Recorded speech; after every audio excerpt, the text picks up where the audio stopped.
Okay, so today we'll be discussing pre-mock December 24 paper of SBR. Okay, now, but before I start the session, so I want to help you with the basic structure of the SBR paper. So as you all know that SBR paper is divided into two sections, section A and section B. Section A has two questions and section B again has two questions. Now in section A, question number one is of 30 marks, which comes from group accounting. And also we need to be careful that in section A, question number one, group accounts, there is a question on pre-populated screen. There's a question on pre-populated screen, which generally comes for around 12 to 14 marks in that range. Okay. And I believe that this 12 to 14 marks is the easy marks, right? This 12 to 14 marks is an easy marks, which is very easy for us to score. Now, when you come to question number two, ethics. Okay, so I believe for question number one and for question number two, there are certain set of mistakes which you guys do in the exam. And for both of these questions, I have made a detailed video of what exactly are the mistakes that a student can do in the exam for both these questions, and okay, and how you can rectify those mistakes, or what are the mistakes that you need to avoid in the exam. Okay, so I have already made up a detailed video on the same. I recommend, if you have not watched that video so far, please go and watch that video also.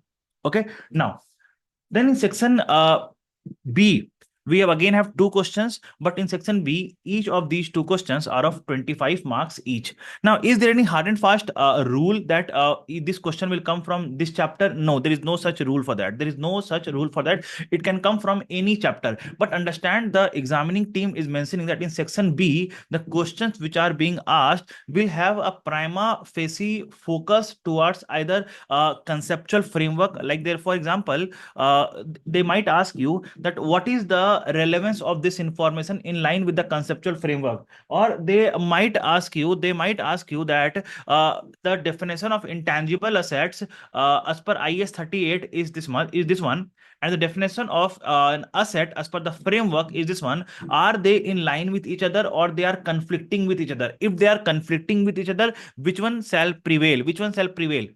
So this can be one of the approach that can be asked in section B. Another approach is they will ask the question from the investor focus point of view. To give an example of it, let's suppose I have taken a lease.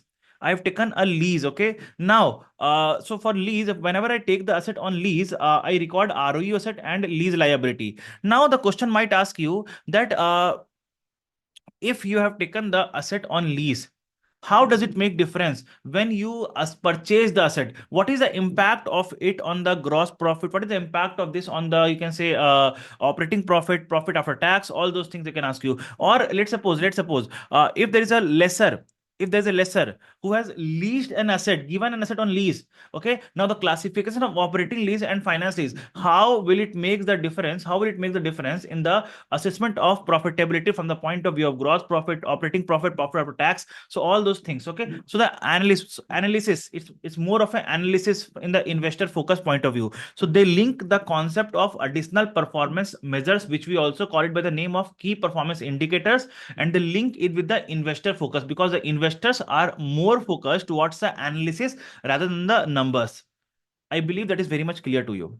Now, further in section B, they might also ask current issues. They might also ask current issues. They will ask the application of the standards. To give an example, what is the you can say accounting treatment of a cryptocurrency? So in that case, you have to apply the principles of IAS 38 and suggest the accounting treatment of cryptocurrency. Okay. Now, what will be the accounting treatment of an amount paid to social media influencer? Now, what is the amount paid? What is the treatment of amount paid to social media influencer? Is it covered anywhere in the any standard particularly? No. Ideally, no. Ideally, no. It is not covered in any standard. But what happens here in this section B of the syllabus? In section B of the syllabus, we study this. We solve these type of questions wherein we are applying the knowledge that we have gained by study of the standards. We are applying that in a given practical case scenario. Okay, so this is what is the focus of section A and the section B. I believe it is very much clear to all of you. Come on, guys, tell me. You are understanding the approach of the examiner behind behind setting up the question. Very good, wonderful.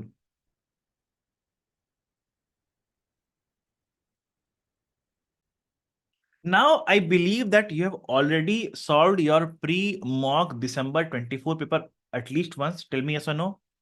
Have you solved it? If you have not solved it, don't watch this session. I will sincerely recommend you that guys understand. If you want to get the max benefit out of this session, it is you will get it only if you solve it at least once on your own and then watch this video. If you are just watching this video for the sake of watching, okay, I learn new things. No, my dear friend. If you even if you want to learn new things, you should know what exactly you don't know. And then if you watch this video, you will learn something.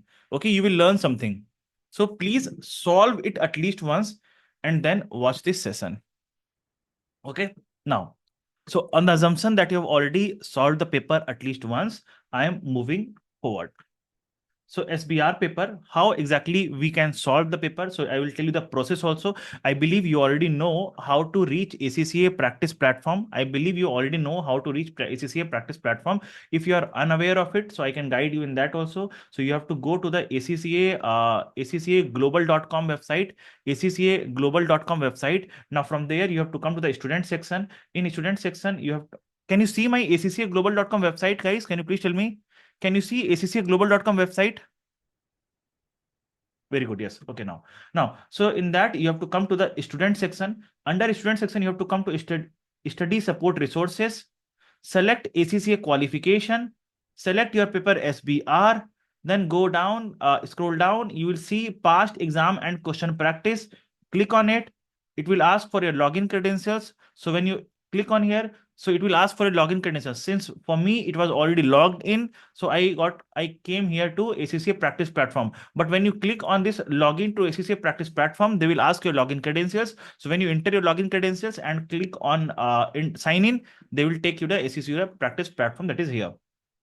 Now, once you have reached ACCA practice platform, so you have to find your paper, that is SBR paper, SBR paper, ACC, SBR paper. Now, you have to click on international resources, ACCA official resources. Then you have to come to practice exams. And here you are, SBR pre-December 24 mock exam.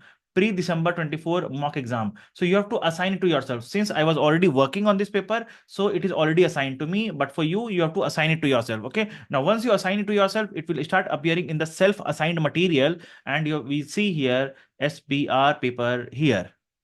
Okay. Now, since I was already working, it is showing resume. But for you, it will show start.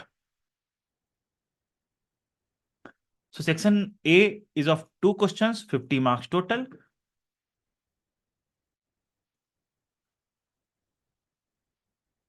Now, so this is question number 1 from group accounts. This is question number 1 from group accounts.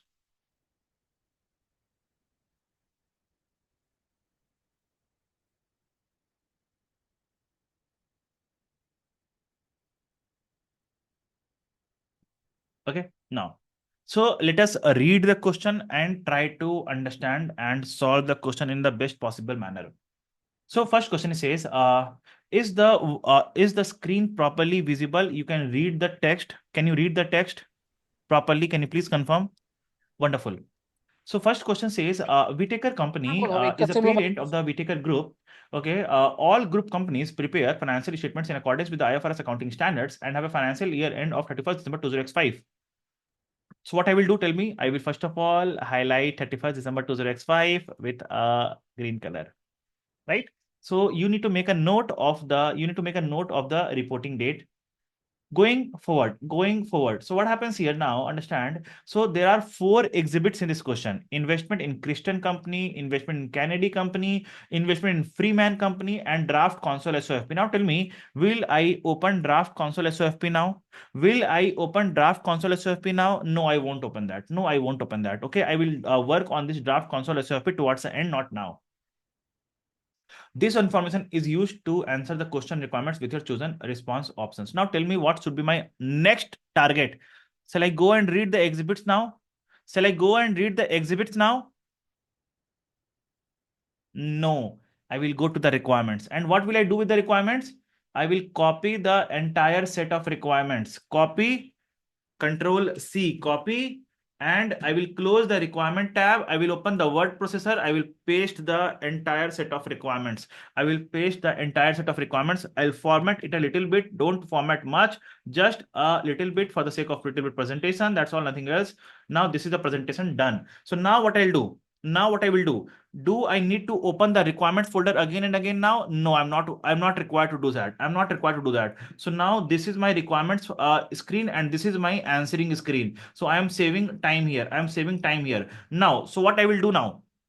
I will read the question, and according to the requirement of the question, I will move across the exhibits and answer the questions that follow.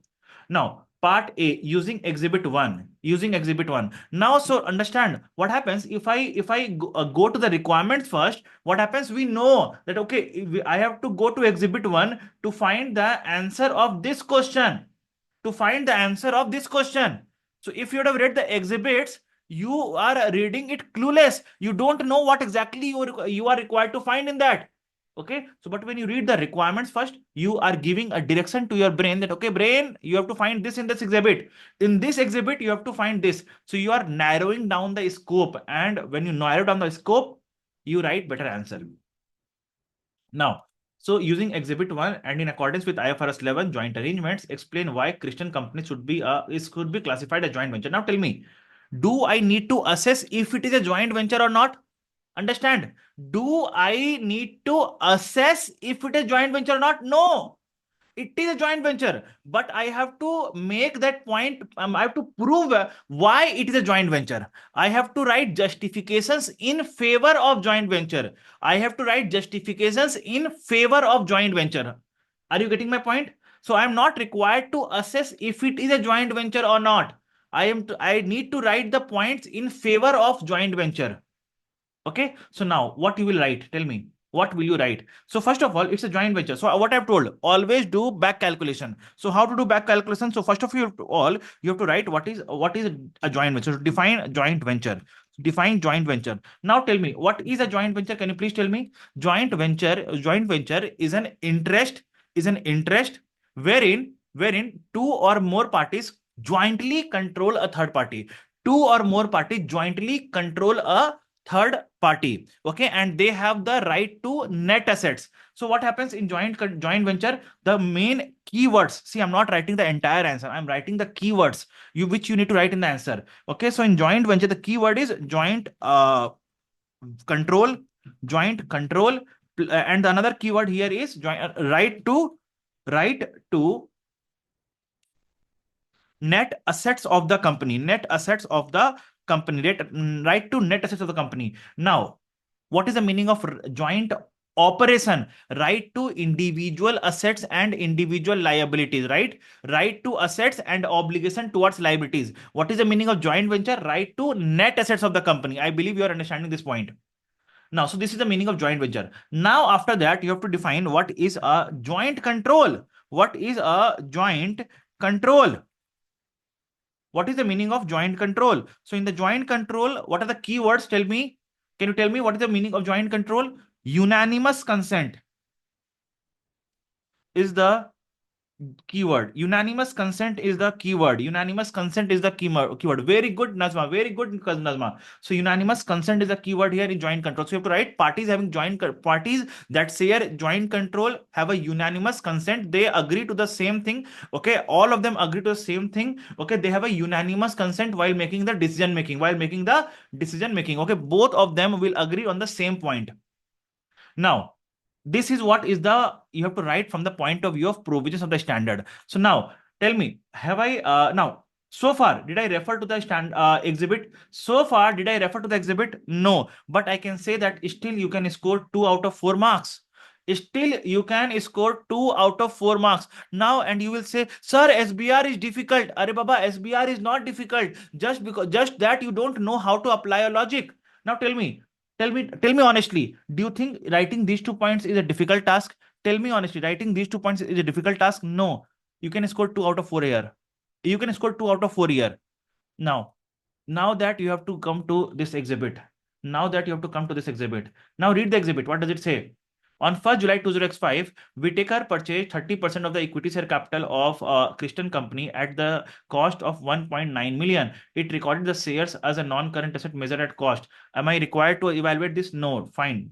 An unrated company, Alistair, purchased 55% equity share capital in Christian in the same date. Okay. Now, so basically, Whitaker company purchased 30%. Another company purchased 55% of the Christian. Okay, now the remaining 15% of equity share capital in Christian is held by several individual investors. Documented discussions between Whitaker and Alistair state that decisions about Christian operations, financing structure, and investments require 85% majority. Neither Whitaker nor Alistair have the right to assets held by Christian, nor they are liable for the debts. So now what happens here? Understand? So decisions about Christian decisions about Christian will be taken by 85% majority. Will be taken by 85% majority. Tell me yes or no. Now, what does it mean? So even if, what does it mean? What does it mean? Even if one party is not agreeing to a point, can they take decision? Can they take decision? No. So the decision making will require unanimous consent. The decision making will require unanimous consent. Hence, joint control exists. So this is what you have to write here. Point number third. Okay. Now, what you have to write? First, see, it is written neither Whitaker nor Alistair have the right to assets and obligation towards liabilities. So what does it present? So he said they don't have the right to assets. They don't have the right to assets or obligation towards liabilities. Rather, it means what? It means what? They have the obligation right to net assets. They have the right to net assets. Okay, no individual right. They have the right to net assets. So this also again proves the point of that it is a joint venture, not a joint operation. Okay. Now, so this is what you have to write. Anything else that you can write? So now, it should be classification as a joint venture. So this is what you have to classify as a joint venture, right? This is what you have to write. So now understand. Are they asking about accounting treatment of joint venture? Tell me, are they asking about the accounting treatment of joint venture? No. Why they should be classified as joint venture? Why they should be classified as joint venture? They are not asking about the accounting treatment, guys. They are not asking about the accounting treatment. But if you want to write the accounting treatment, yes, you can write the accounting treatment. But now, what would be the accounting treatment? See, so I have purchased 30% for 1.9 million. So understand the accounting treatment will be under, you are not required to, but if it is asked in the exam, the accounting treatment, then what will it say? The accounting treatment of joint venture is dealt as per the provisions of IAS 28, that is equity method, wherein we record the investments at cost. Okay, at cost, then we add the share of profit of joint venture. This process of adding the recording at cost and then adding the share of profit of joint venture is called as equity method.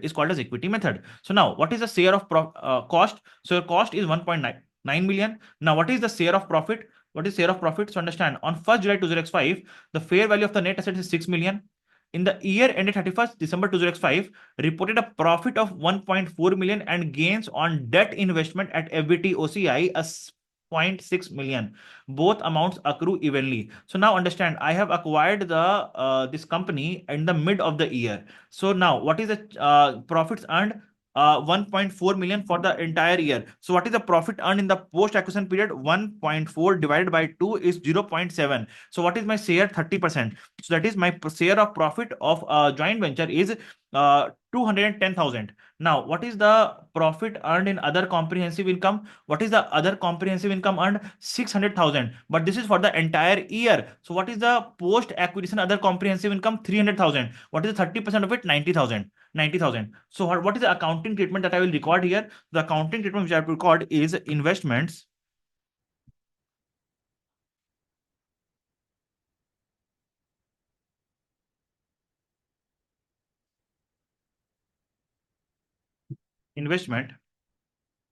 in joint venture, debit,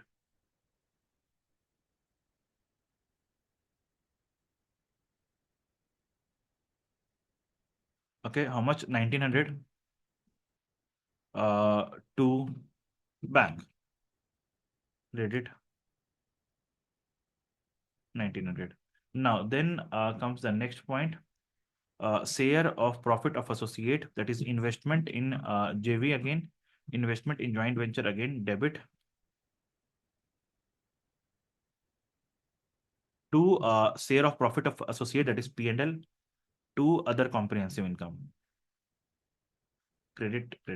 Guys, you watched that video of OCI? Did you watch that video of OCI?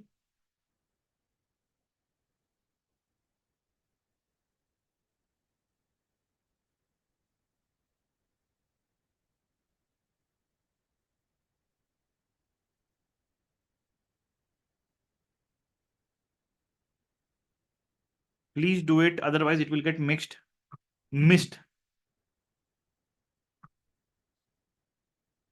It is very important, guys.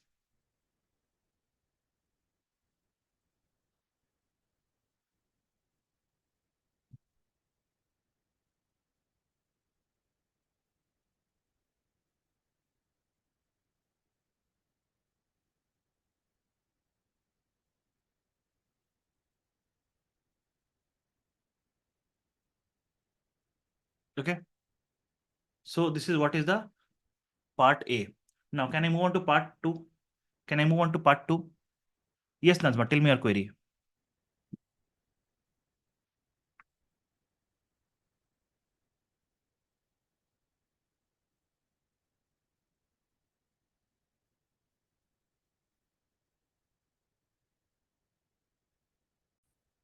Now, coming on to part requirement number B. Using Exhibit 2 and in accordance with IS 36, impairment of assets, explain with calculations how the impairment loss in Kennedy is calculated and allocated to assets of the cash generating unit. Okay, so now do we need Exhibit 1? Do we need Exhibit 1?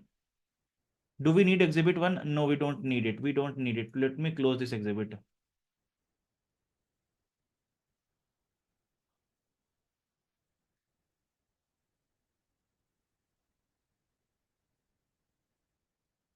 Exhibit 2. So now what is Exhibit 2? Let's read it. Whitaker Company acquired control of Kennedy in 20x1, and when it purchased 70% of the Kennedy's equity share capital, Whitaker has identified Kennedy as a cash generating unit. Okay. At the acquisition date, the fair value of the land owned by Kennedy was $190,000 in excess of the carrying amount in the individual financial statements. The land is still owned by Kennedy on 31st December 2005. Tell me, so this is the 190,000 is the fair value adjustment that we have done on the date of acquisition. In the post period, tell me, have we recognized any excess depreciation? Will we recognize any excess depreciation on this land? Will we recognize? Come on, guys. No. Why? Because the land is not depreciated. Because the land is not depreciated. Okay. Now, the non-controlling interest at acquisition is measured at the proportion of the fair value of the Kennedy's identifiable net assets. So the NCI is at proportionate share method. Just because the term fair value is given here, don't think that NCI is fair at fair value method. NCI is at proportionate share method. Why? Because it's saying measured at the proportionate of the fair value of the identifiable net assets of the Kennedy company. Okay, now on 31st December 2005, as a result of new legislation, Whitaker conducted an impairment test on Kennedy, finding it to be impaired. Might be there are some impairment indicators. So now we have to test it for impairment. Now it says Kennedy Company has been included in the draft console financial statements correctly in accordance with IFRS 3 business combination and IFRS 10 console FS. However, the impairment has not yet been accounted for. So we have not accounted for the impairment. So we have to account for the impairment. Now to test the subsidiary, to test the subsidiary for impairment, we need what? We need a recoverable amount. So it's the question is given you, the value in use is this much and the fair value less cost disposal is 3.85. So which one is higher? 3.85. So what is my recoverable amount? 3.85. The measurement of value in use and fair value less cost to disposal has excluded the cash flow associated with the current assets and total liabilities, all of which generate independent cash flows. Now tell me, to if I have to calculate an impairment loss, so definitely we need to make the recoverable amount and carrying amount comparable. Tell me yes or no. If we have to calculate the impairment loss, we need to make the carrying amount and the recoverable amount comparable, right? So now the question is saying in the recoverable amount, we don't include the current assets and total liabilities. So now will we include current assets and total liabilities in my carrying amount? Will I include that? No, I will not include it. So can you please tell me what is the carrying amount? So the carrying amount of the assets will be equals to 2233 plus intangible assets plus financial assets. So it's equals to 3760. Will I include current assets? No. Will I include non-current liability? No. Will I include current liability? No. Then what will I include further? Tell me what will I further include? So let me write that here.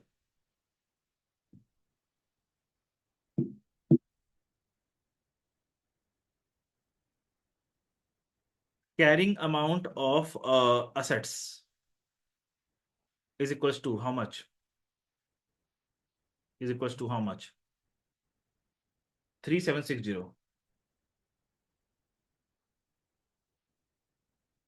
Oh, wait.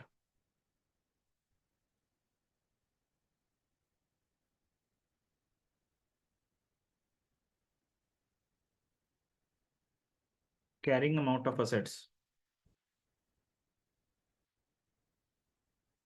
3760. Then what else? But we are also required to do 3760 plus fair value adjustment on land plus fair value adjustment on land 190 fair value adjustment of land.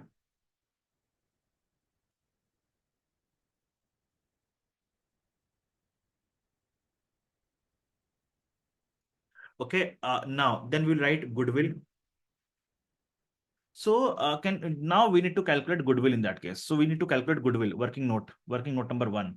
So what I'll do is I will come here, what spreadsheet, and do the workings here. Working note number one.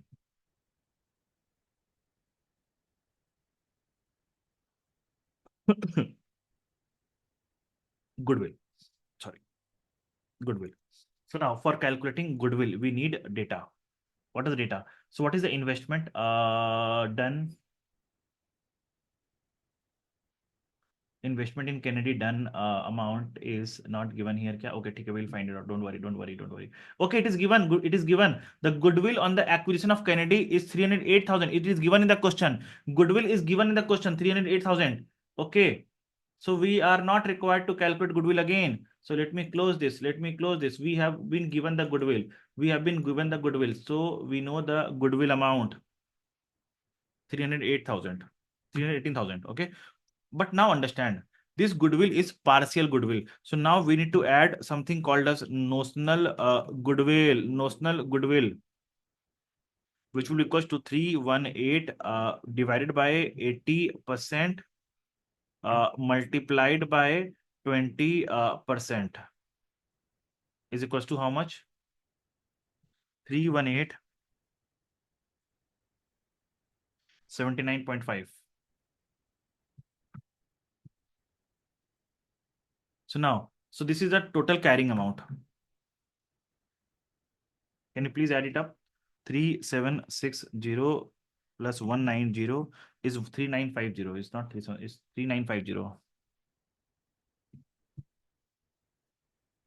plus 318 plus 79.5 is 4347. 4347.50. Okay, then comes a recoverable amount. A recoverable amount is how much? 3850. 3850. So what is the impairment loss? Minus 3850 is 497.5. Is 497.5. Tell me, is that clear, everyone? Is that clear, everyone?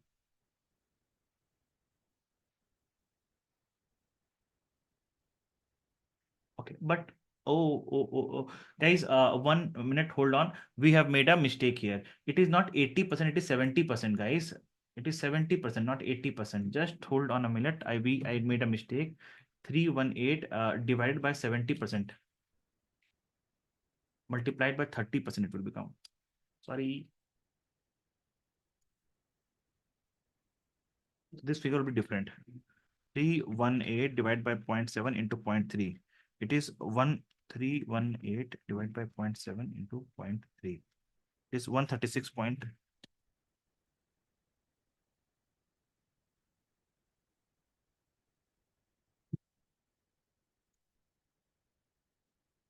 So 3950 plus 318 plus 136.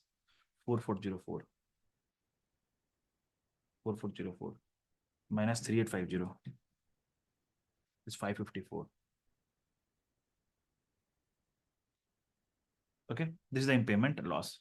This is the impairment loss. Now further. So how will you allocate this impairment loss? How will you allocate this impairment loss? So total impairment loss is 454. This will be allocated. This will be allocated to goodwill. Kitna? How much to goodwill? How much to goodwill? Amounting to dollar. How much? 318 plus 136 is 454. 454. And to rest of the and the rest of impairment loss and the remaining impairment loss will be allocated to remaining applicable assets in the ratio of their carrying amount. In the ratio of their carrying amount. Now further you have to write the goodwill impairment loss. Goodwill impairment loss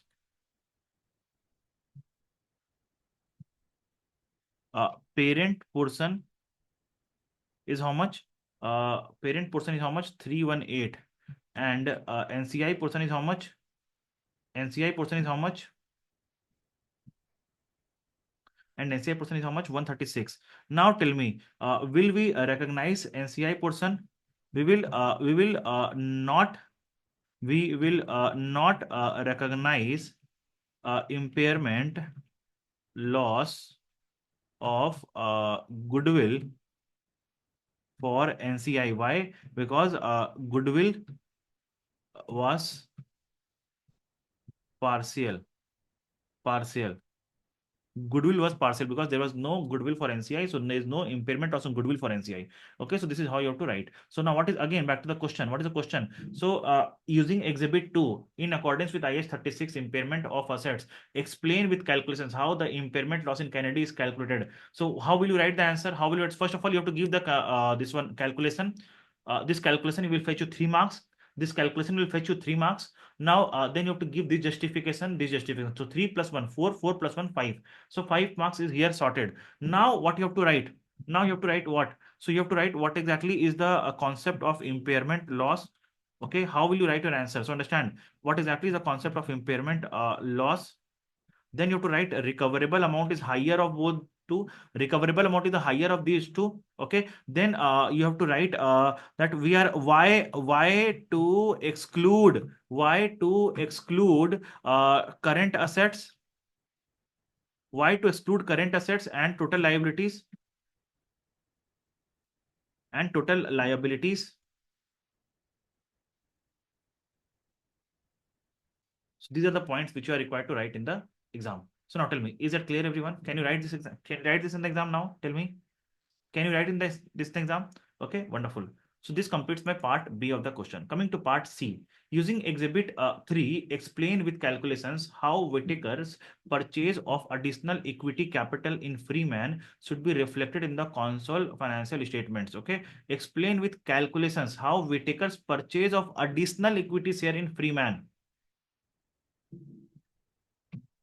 Okay, now coming to this one, Freeman.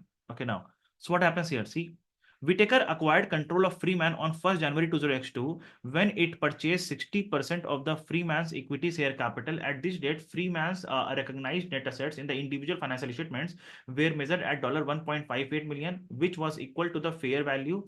However, Freeman had not recognized a brand name in the individual financial statements, which had a fair value of this much on 1st January 2002 and had an estimated value of useful life of 20 years. Okay, fine. The non-controlling interest was recognized at its fair value of 850,000. Now, on 31st December 2005, when the net assets of Freeman had a carrying amount of 2.42 million in the separate financial statements, Whitaker acquired a further 30% interest in the equity share capital of Freeman for consideration of 1.25 million. Oh, now tell me what is this happening? Can you please tell me the name of this concept? Can you please tell me the name of this concept? Come on, guys. Subsidiary to subsidiary. Very good. Very good. Subsidiary to subsidiary. From 60 to 90. Tell me, what will we do in the console FS? Will we record goodwill for this one? Will we record goodwill for this one? No. So what we have to do? What we have to do? So the journal entry which we are required to pass for this type of transaction is very simple.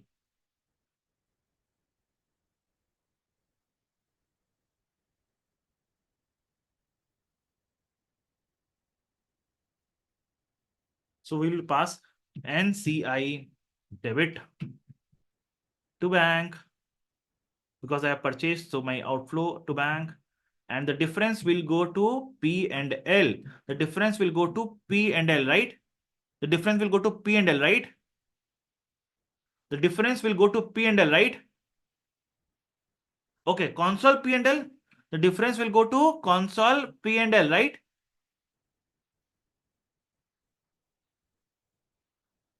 Acha, not P and L. Console OCI. Okay. Is it the case? No, neither console P&L nor console OCI. The difference goes to equity. The difference goes to equity. Why? Because it's a transaction between equity participants. It's a transaction between equity participants. Okay. Now, so the movement goes to equity. The movement goes to equity. So this is what happens here: debit, credit, and credit, and credit. Okay. Now, so now comes the question: what will be the amount? What will be the amount? So now tell me, I have to reduce the NCI. So I will reduce proportionately. So 850,000 ka 850,000 of NCI represents 40% of NCI. So 850,000 of NCI. Understand what is the amount calculation? So let me add a column here. Add a column after.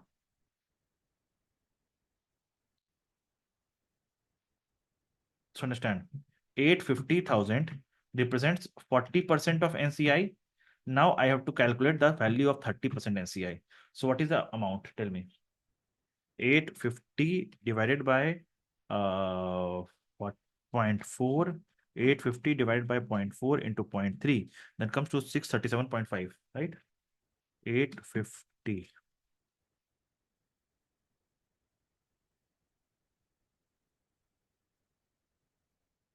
Right? 637.5. 0.5. Now tell me, what is the amount that we have to pay to acquire for a consideration of 1.25 million?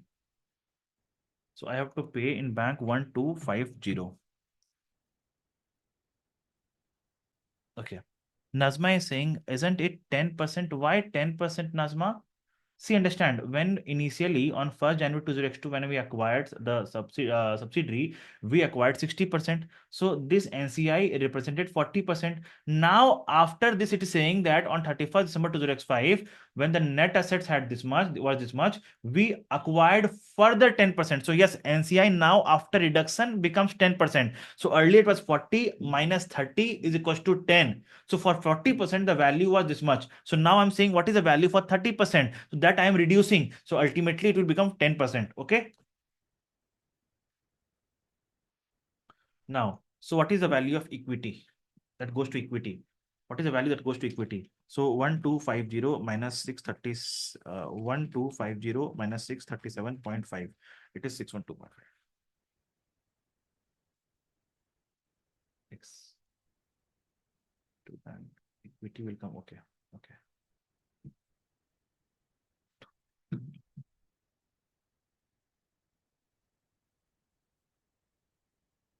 equity. Just a minute. Are you understanding this point, Nazma and everyone? Can you please confirm if you're understanding this point? Okay, okay. Now understand. NCI this much.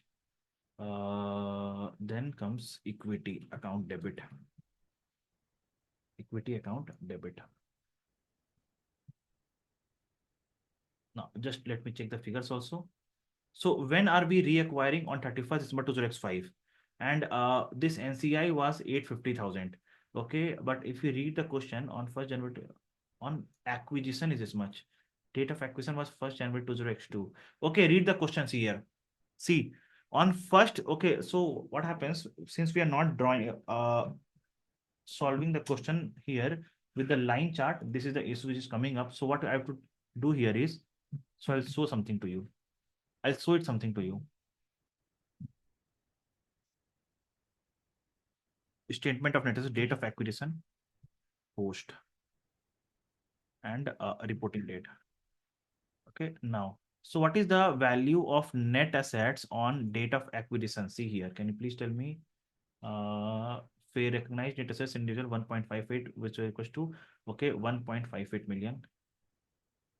Just a minute, 1.58 million. So 1580, and then it is fair value adjustment of 200, fair value adjustment of 200, and then okay, with an estimated useful life of 20 years. So how from 1st January 2002 till coming to 31st December 2005. So how many years?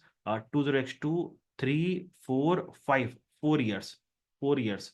So this is equals to this by 20 into 4. Okay. So minus the excess depreciation, the fair value adjustment and the excess depreciation. Then comes the next part. When the net assets had a carrying amount of 2.42 million, the separate financial statements. Okay, now 2.42 means 2420 is the adjustment. So now what is the increase? So this minus this is the increase, 840 is the increase. Okay, so now understand. So what is the final increase? So what is the increase of net assets following the date of acquisition? 800. 800 is the increase of net assets following the date of acquisition. So now what we are required to do here is, don't you think your NCI, if your NCI on date of acquisition was how much? Given the question, right? 850. 850. If your NCI on date of acquisition was 850,850, then you have to add here what is the post acquisition share of profit of subsidiary, right? So that will be equals to how much? 800 ka 40%, right? 40%, yes, 320. So what is the value that comes up here? 1170. Tell me yes or no.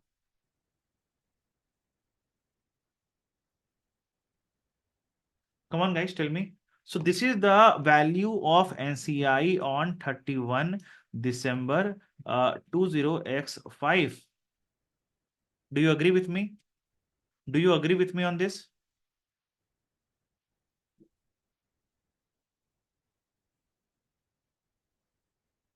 Come on, guys, tell me.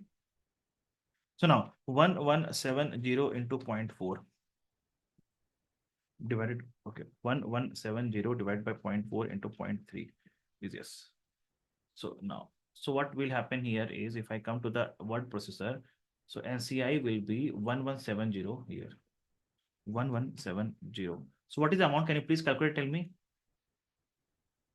What is the amount here? Can you please tell me? First of all, I'll discuss that point also, Nazma. I'll come to your query, but can you please tell me what is the amount here? Okay, let me calculate that. 1170 divided by 0.4 multiplied by 0.3. That comes to 877.5.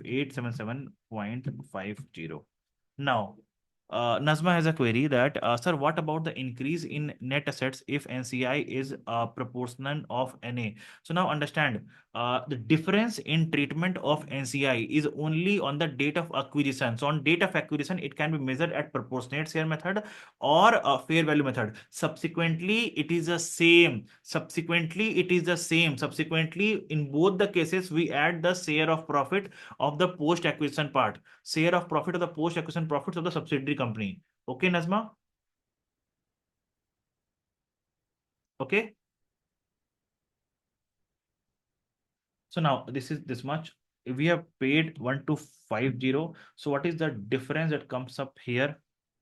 It is 1250 minus 877.5. It is equal to 372.5. 372.50.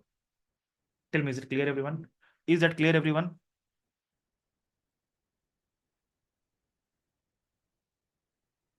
Wonderful. Wonderful. So this, now tell me, can you explain these points? Can you explain this point? Will you be able to explain this point? Okay, wonderful. Now, coming to the draft console SOFP, I'll come to the spreadsheet. I'll come to the spreadsheet and let us discuss adjust here. So now tell me what all are the adjustments that we have to do in the draft console SOFP. So now, first of all, let us write the list of adjustments that we have to do. But before that, come to the requirement here. See, using exhibit 1, 2, and 3 and your previous answers, adjust the pre-populated spreadsheet in the spreadsheet response option to correct the extract of the draft console SOFP. So you have to rectify using exhibit 1, 2, and 3. Exhibit 1, 2, and 3. So now tell me from exhibit 1, what is the adjustment that we have to do? So it says, yeah, it has recorded the shares as a non-current asset measured at cost. Now tell me, whenever you do any investment, do you record that as a non-current asset? No, you record that as an investment, right? Now, so what you have to do? So first of all, you will write here rectification of investment. The first adjustment is rectification of investment. Rectification of investment. So what will you do? So you will do minus 1900 here, minus 1900 here. Now it is investment in Freeman. So what I can do here is I can write here investment in Christian. Investment in Christian. I can write here investment in Christian.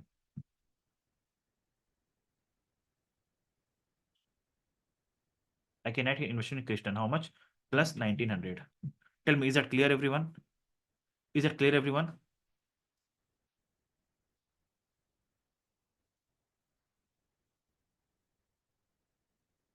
Okay. Now, so or I can write here Christian. Simple I write Christian. I'll write simple Christian so that you can understand. Okay. Now, Christian investment. Then I will write here Christian equity method. I will have to apply equity method of Christian. So now under equity method, what you have to do? What is the share of profit and share of other comprehensive income? Tell me. Share of profit is 210 and 90. So which will increase my value of this one. So it will increase it by plus 300. Okay, then it will increase for the share of profit, it will increase RE, so plus 210, and for that it will increase the other comprehensive income. Other comprehensive income, is it not coming up here? Is it not coming up here? Retained earnings is coming up here, but other components of equity not coming here. So you can write here other components of equity. You can write here other equity basically. Okay, so it will come here. How much? What is amount? 90. So that I'll write here 90. Right. 90. So is that clear? Tell me. So adjustment number 1 and adjustment number 2, is it clear to all of you? 1 and 2 is clear to all of you. Now tell me, are we required to change this para? Are we required to change this column? Are we required to change this column? No, we are not required to change this column. Leave it as it is. Okay, now so exhibit number one, I believe we have dealt fairly. Now exhibit number two, we have to record the impairment loss because if you remember, exhibit two clearly mentioned that we have not yet recognized the impairment loss. So we have to recognize the impairment loss now. So how to recognize the impairment loss? So how to recognize the impairment loss? So first of all, we have to impair the goodwill by 318. So right here, impairment of goodwill impairment by 318 minus 318 minus 318, and the corresponding impact will go to retained earnings. Why retained earnings? Why not retained earnings NNCI? Because the net assets was at proportionate share method. So minus 318 here, minus 318 here. Okay, now then comes impairment of net assets. Net assets impairment of how much? How much net assets impairment? Tell me. 454 is 554, 100. Net assets are impaired by 100. Net assets are impaired by 100. Okay, so now the net assets which are impaired by 100, tell me what I will do for that. So I will increase, I will take it to minus 100 here, because anyways we are not taking the current assets. So we are taking only non-current assets. So minus 100 here, and this 100, what I will do is it is investment in which company? Kennedy, right? So Kennedy, how much percentage investment I had? Kennedy, how much percentage? 70% investment I had. Okay, 70%. So what I will do is here minus 70, and here I will do NCI minus 30, minus 30 NCI for net assets. Tell me, clear everyone? Clear everyone? Net assets impairment for Canada. So right here, you can write here, this is exhibit one. So you can, for your reference, you can write here exhibit one, exhibit one, exhibit two, exhibit two. Okay, then what next? What next? So we have written done this part also. Now the third part, exhibit three, is NCI part. Okay, so what I will do, I will reduce NCI by this much, equity by this much, okay, and bank by this much.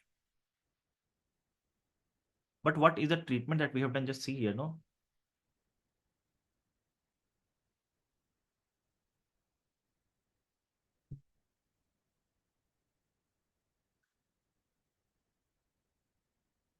Yes. So see what they have done. Whitaker has prepared the draft console financial statements to include Freeman as a 60% owned subsidiary.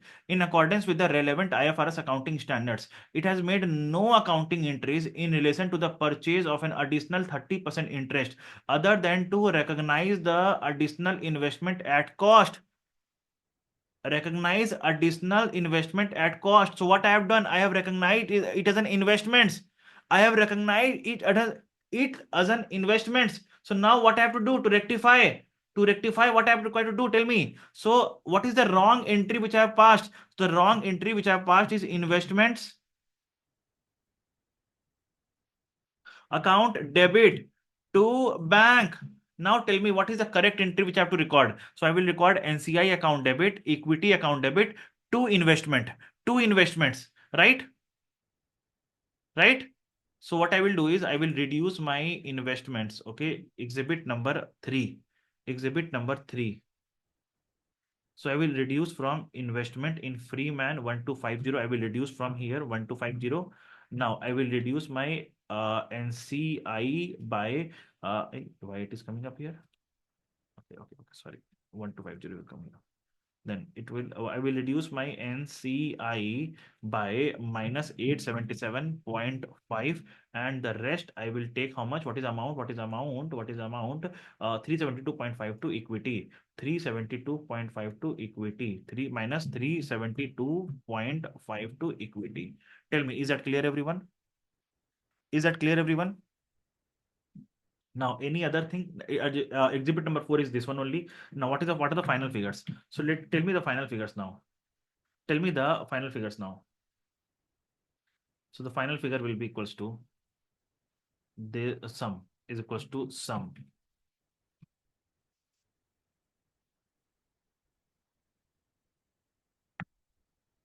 Copy, degree, paste, paste.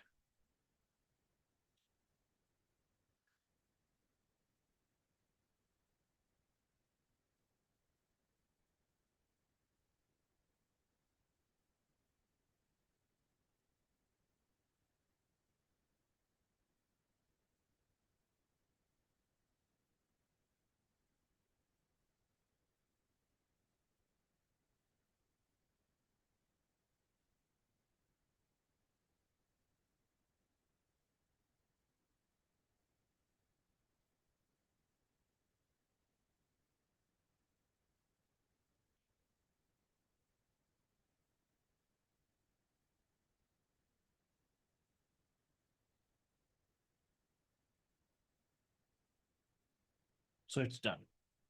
Tell me, clear everyone? Is that clear everyone? So I think we spent around 50 minutes. We solved this entire question. In 50 minutes, we solved this entire question, right?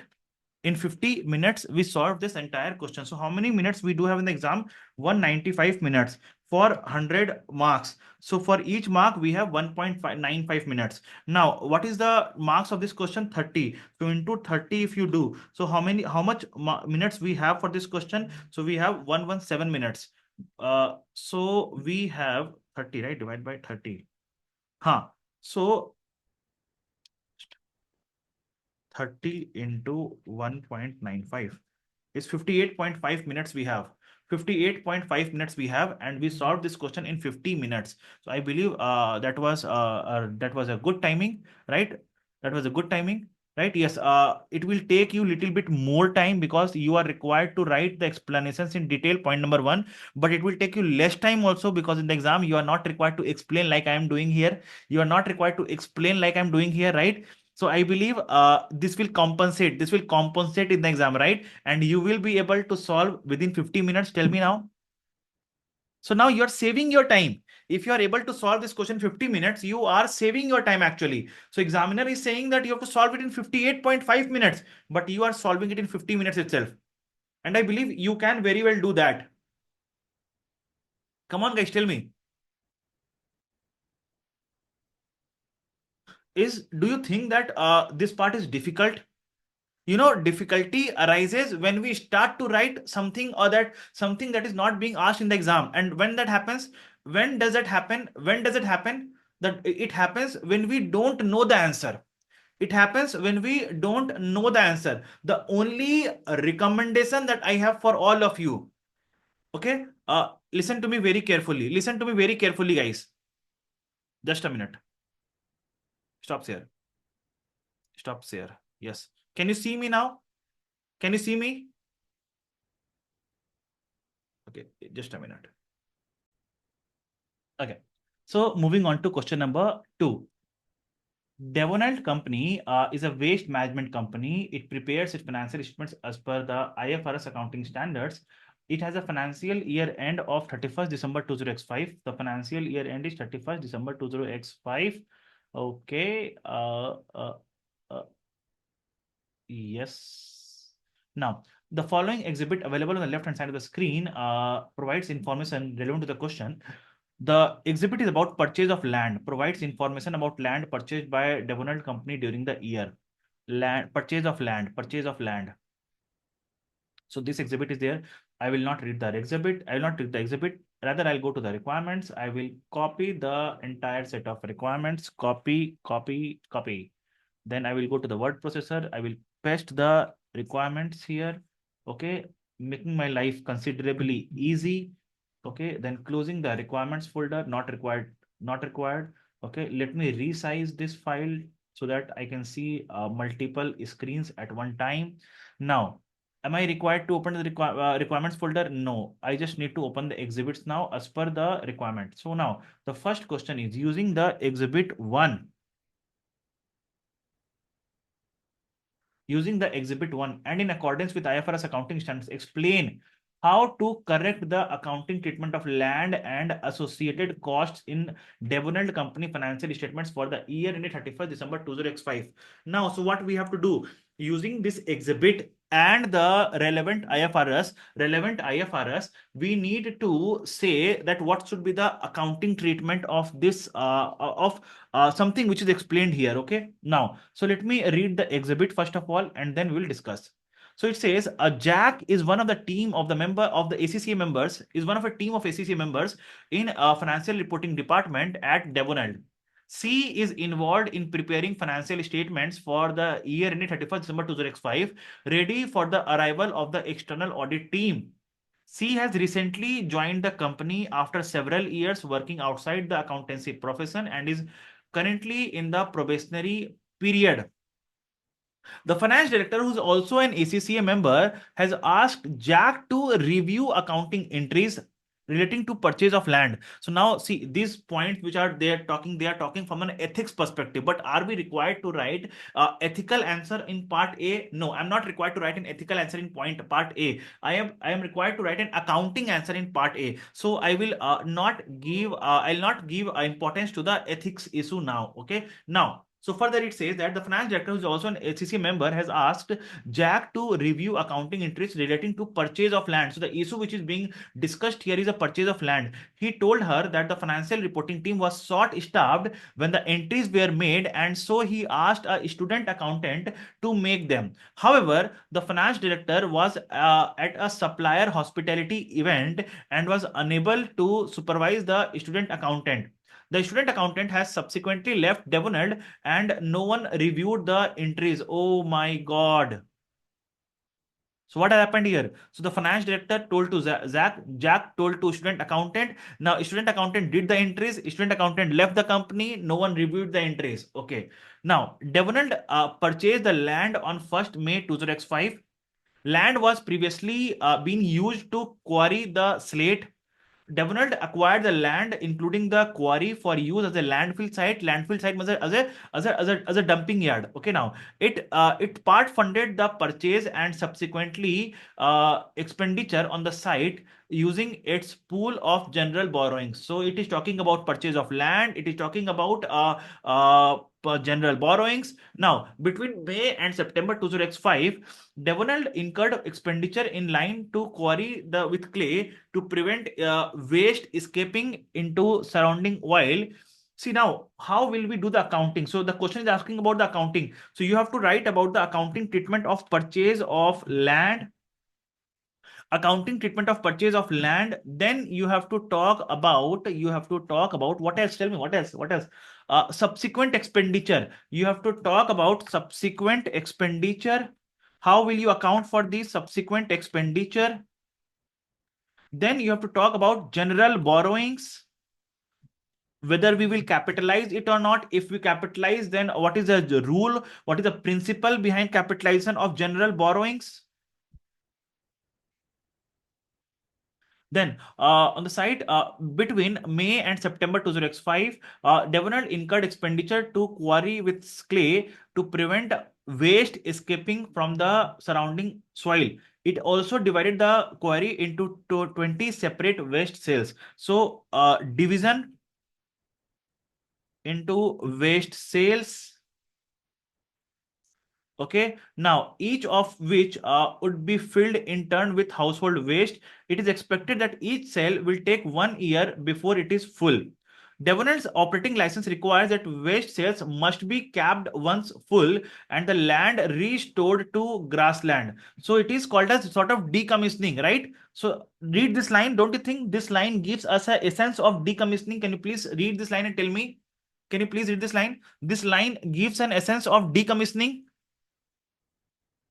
right? So Devonald's operating license to use that land as a landfill site says that the waste cells must be capped, okay, once full and the land restored to grassland. This must take place as soon as a cell is no longer in use. Okay, the cost of capping each cell is $40,000. Okay, now so decommissioning, you have to talk about decommissioning or restoration. I write here better, the better term is restoration costs. Then Devonald started using the landfill site on 1st October 2005. The student accountant recognized the landfill site at cost. Very good. This included the following elements. So elements of cost, you have to talk about the elements of cost. You have to talk about the elements of cost. Then further, the student accountant wrote a note that the asset should not be depreciated because land is never depreciated. Okay, depreciation of land, depreciation of land. So now understand, further, Jack is unsure whether this accounting treatment and has asked you as a colleague to help. She has asked you not to tell the finance director. Okay, so again, from the ethics point of view. So now how many issues? How many points? 1, 2, 3, 4, 5, 6, 7 points. 7 points. Now, what exactly are you required to do? So you have to write, how will you account for purchase of land?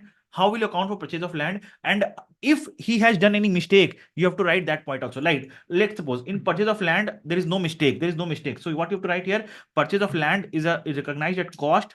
Okay. So land is a first of all, right? Land is a PPE. Land is a PPE. Okay. Because it is why it is a PPE? Because it is for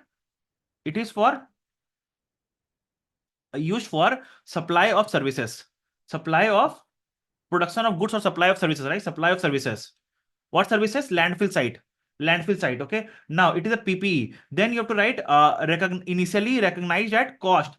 Recognized at cost. Okay. Then so this is what you will write in purchase of land. So 2 points you have written here fairly. 2 points. Though you have to explain here. I am writing in short. In the exam you have to explain also. Okay. Now subsequent expenditure. Subsequent expenditure. Yes, we will capitalize. We do capitalize it. Subsequent expenditure, we do capitalize it if it increases the future operating efficiency or increase the future economic benefits. We do capitalize. Now general borrowings, what will you write? So in general borrowings we write that yes, ideally general borrowings cost for finance cost is expensed off to P&L, but if this borrowing cost or finance cost is incurred for the construction of a qualifying asset, then for the period of construction we capitalize the finance cost incurred on the construction of the asset to the cost of the asset. Division of waste sales. Okay, so if we are dividing, so how will we allocate the cost? You have to talk about that. Restoration, we have to record the provision for DRRC. So everything was done correctly only till here. So now further is elements of cost. So just see, purchase price we capitalize, very good. Cost of lining we capitalize, very good. Cost of dividing we capitalize, very good. Total capping cost of 800,000. No, we can't capitalize the total capping cost of 800,000 at this amount. We have to capitalize at its present value, right? We have to capitalize at its present value. Tell me yes or no. Capping cost means what? Capping cost means what? DRRC, restoration costs. So we have to capitalize at present value. So this student accountant has capitalized at the full amount, which is wrong. Which is wrong. Okay. So elements of cost you have to write. Then what you have to write here? Restoration cost. Similarly, again, depreciation of land. So ideally, we don't depreciate the land, but since this land is used as a landfill site, which has a limited life. I think I read somewhere the life is 20 years. I think I read that the life is 20 years. Something I read the life. If there was a life, there was a life. Cost never depreciated, land is never depreciated, right? There was a life, if I am not wrong.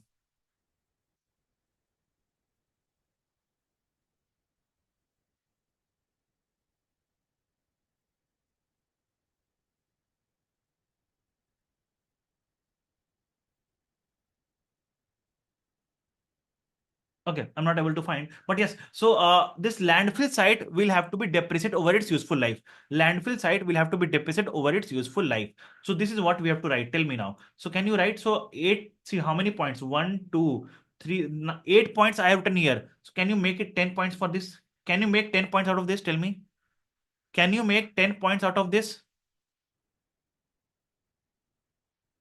Tell me, guys.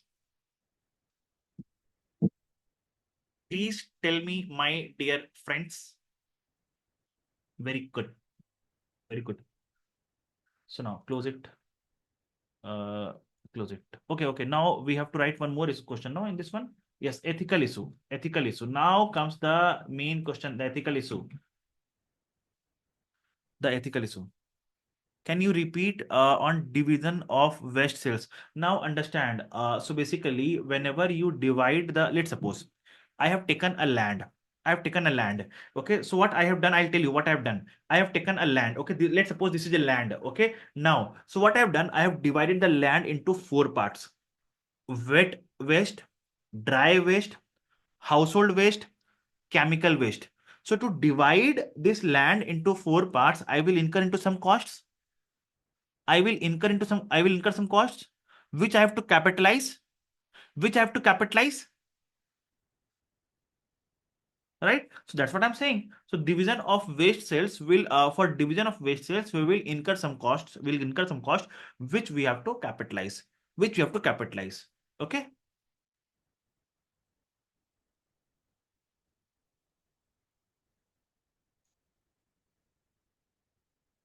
Now, the ethical issues. So now we have to identify from the point of view of ethical issues. Jack is one of the team members of ACCA, a financial reporting account in the financial reporting department. Since they are ACCA members, okay. Now understand, Jack and FD are ACCA members.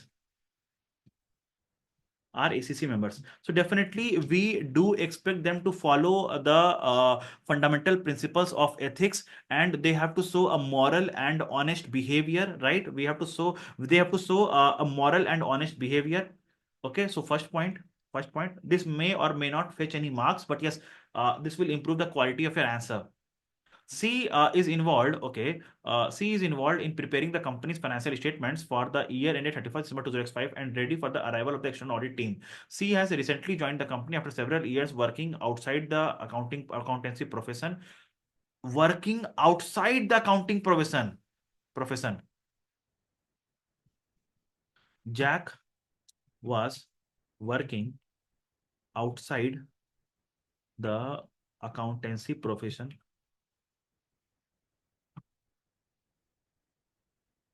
for several years. So now I will write here issue, and then I will write here actions also, because in this question they are also asking you actions. What are the actions that you will take? Okay, ethical issues and actions for 8 marks. So issue and the actions.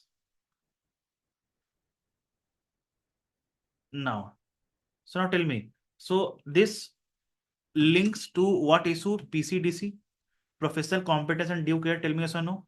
This links to PCDC, professional competence and due care. And now what is the action? Jack should get herself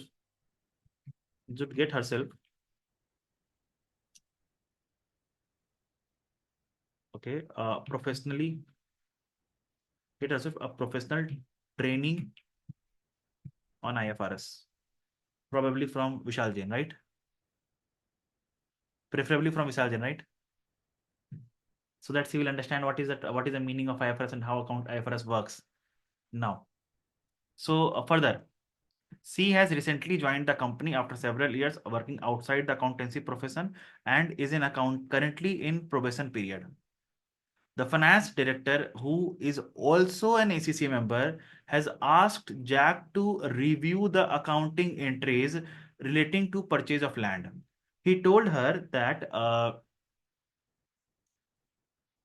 has asked Jack to review. Okay, finance director has asked Jack to review the accounting entries. Okay, now he told her that the financial reporting team was short-staffed when the entries were made, so he asked a student accountant to make them. Okay, see, asking the student accountant to make a journal entry, is that an ethical issue? Is that an ethical issue? No, I don't think so. That is not an ethical issue. That is not an ethical issue. But now, however, the finance director was at a supplier hospitality event and was unable to supervise the student accountant. Is that an ethical issue? Yes. Not able to supervise. Not able to supervise the student accountant is an issue. Lack of professional wear. Wonderful answer, Nazma. Wonderful answer, Nazma. Now understand further.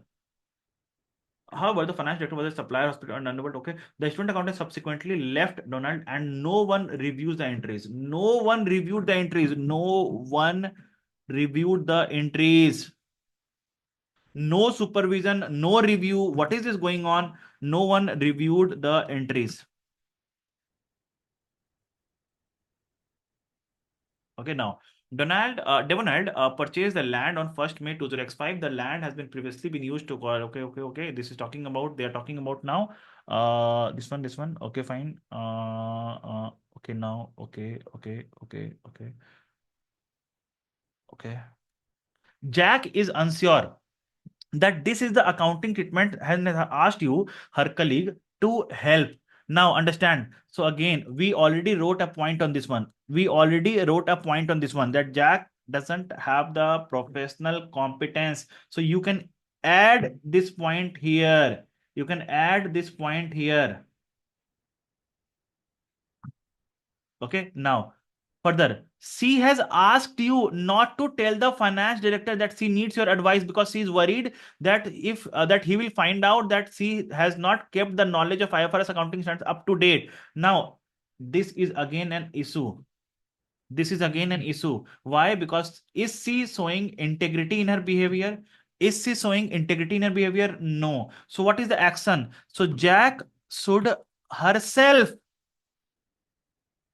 report to FD and inform about lack of professional competence. Lack of professional competence. Okay. Now, Jack is concerned that finance director may ask her to leave the company at the end of the probation period. Now, this is again an issue. Tell me, it is a self-interest threat, an objectivity threat, an objectivity threat. So, how many issues have we identified? One, two, three, four, five. Five issues. Five issues we have identified. So, can you explain these five issues? Can you explain these five issues? So, now what we can write here, what we'll do here, okay? So, now again, what are the actions which you can write here for these issues? What are the actions? Okay, so the actions will be review the entries. Actions will be the review the entries. Review the entries. Okay, and Jack should get herself professional training. Jack should report to FD and inform about lack of professional competence. So 5 plus 3, 8 points. 5 plus 3, 8 points. And it was for 8 marks. It was for 8 marks. So we have written as good as 8 points here. Tell me, is that clear, everyone? Is that clear, everyone here? Very good. So now closing this point also. Moving on to the next part. Next. We are moving on to the section B. Section B. Section B. Now, Adinto company constructs residential building to sell and rent out. It prepares its financial statements using IFRS accounting standards. It has a financial year end of 31st December 2005. The following exhibits left on the available on the left hand side of the screen provide information relevant to the question. Greenhouse gas emissions, apartment building, social media influencer. Okay, now, so let us read the requirement first of all. Copy, come to word processor, paste, then let us little bit of formatting, not much, but little bit, yes. Then, okay, now close the requirements, resize this file and come here. Using Exhibit 1 and in accordance with IS 37 provisions, contingent liabilities and contingent assets, explain whether Adrinto was correct to recognize a provision for the cost of its strategies to reduce greenhouse gases emissions in its financial statements for the year ended 31st December 2005. So now the question is asking from the IS 37 provisions, contingent liabilities and contingent assets. Explain whether the company was correct to recognize the provision of its strategies to reduce greenhouse gases in the financial statements. So now what is the exhibit talking about? Let's read the exhibit first of all.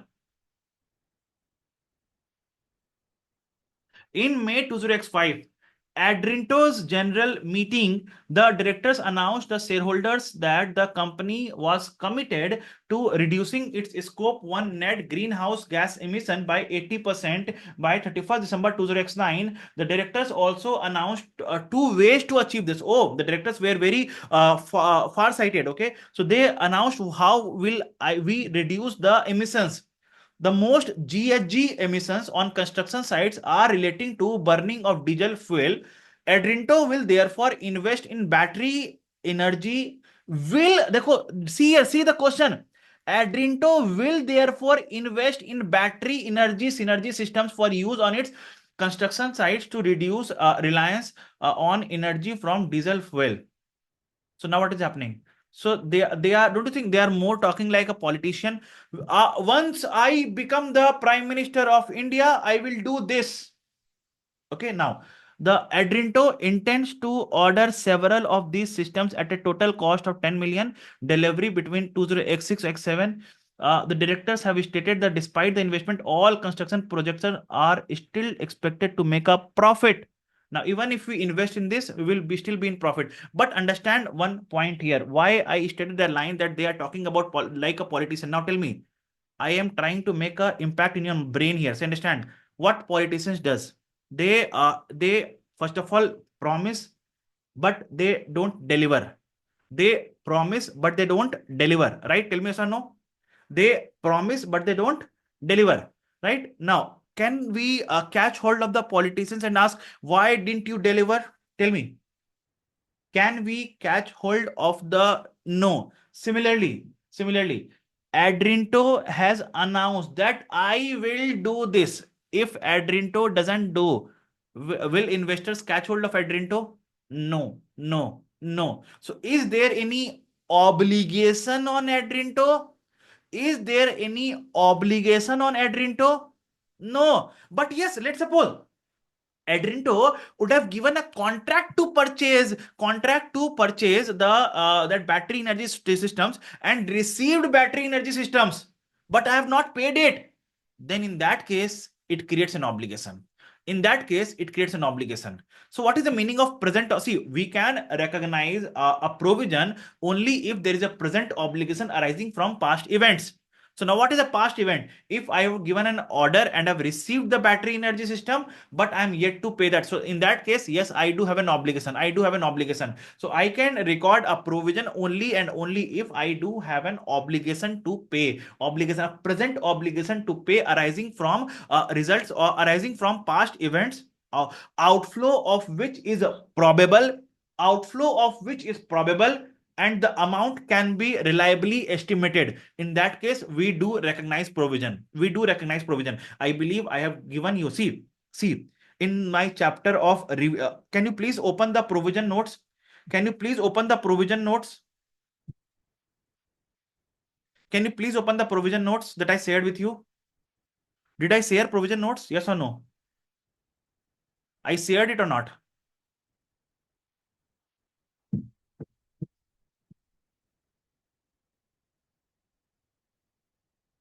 Okay. Now, so let's make a definition from the chart. So provision is a present obligation in and when the outflow is probable, when the outflow is probable and the amount can be estimated reliably, and the amount can be estimated reliably. In that case, we do make a provision, right? Can you follow the chart? Can you follow from the chart? Okay, so now, so in that case, there is no such obligation, and hence we cannot make a provision for this part. Let me read the second part.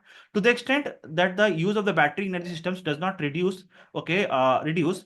So basically, it says battery, when we use battery energy systems, it will reduce GHG emissions to some extent, not fully. To some extent, it will reduce, not fully. Now it says, to the extent the battery energy systems are not able to reduce the emissions, to the extent they are not able to reduce the emissions, Adrinto will buy carbon credits in these 2 years. Will buy, again see, will buy. Is there a present obligation? Is there a present obligation? No. Okay, it will buy these on the final day of each accounting period. They are expected to cost this much, this much, this much, this much, this much. Now, is there a present obligation? No. So can we recognize a provision? No, we can't recognize a provision. Can you draft this answer on your own? Can you draft this answer on your own? Having understood the logic behind this, can you draft this answer on your own? Very good. Now, coming to the next part. Using Exhibit 2 and in accordance with IFRS accounting standards, please explain how Adrinto company should account for the apartment building in the year ended 31st December 2005. Okay, apartment building. Now, what is the concept of apartment building? See here. Adrinto constructs apartment building. It sells some of these and holds the others to rent to the university students. Green Bank is an apartment building which has been rented to university students. Okay, Green Bank is an apartment building which has been rented to university students. Now, on 1st May 2005, Adrianto's management decided that it would not rent the Green Bank apartment to students in the next academic year and would instead remodel the building and sell it as a single property in the ordinary course of business. Oh, tell me what is happening here. Can anyone explain what is happening here? Can anyone explain what is happening here? Can anyone explain what is happening here? Come on, guys, please tell me what exactly is happening here. What exactly is happening here?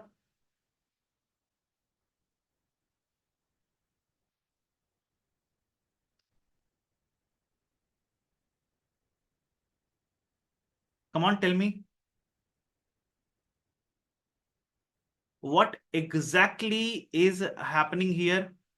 So basically, they are transferring the investment property to inventory. Investment property to inventory. Now, what is the accounting treatment when we transfer? What is the accounting treatment when we transfer? So we record the accounting transfer. We record the accounting treatment of transfers in case there is a change in use and there is an evidence supporting the change in use, right? There is a change in use and there is an evidence supporting the change in use. Now, so there is a change in use, we are agreeing, but we have to see that there is an evidence supporting or not. Now, on 1st May, the change in use is happening. Now, the remodeling started from 1st July. So the evidence supporting the change in use is happening from 1st July, right? The evidence supporting the change in use is happening from 1st July 2005. Now, after all the students have vacated the building and the cost of total 350,000, Adrinto began to market the building for sale on 1st October 2005. The building remained unsold on 31st March 2005. Okay, the selling costs are expected to be 90,000. Now, the building originally cost 1.1 million. Now tell me, what was the classification of investment property, fair value or cost model? So it measures investment property at fair value model. Okay, so when did we purchase? We purchased at 1.1 million. Carrying amount on 1st January 2005 is 1.6 million. So now in the current year, on when on what date will we do the reclassification entry? On 1st July 2005. So what is the fair value on 1st July 2005? 1.5. So what will I do? I will record a loss of 1.6 to 1.5. That is loss of 1.1. Where? P&L or where, something else? Tell me. As per the old classification, the old classification is investment property. So we will record in P&L a loss of 0.1. Tell me yes or no? A loss of 0.1. Now, and this 1.5 million, that is the fair value on 1st July 2005, will become the cost of inventory, plus the remodeling cost of 0.35 million will be added. So 1.5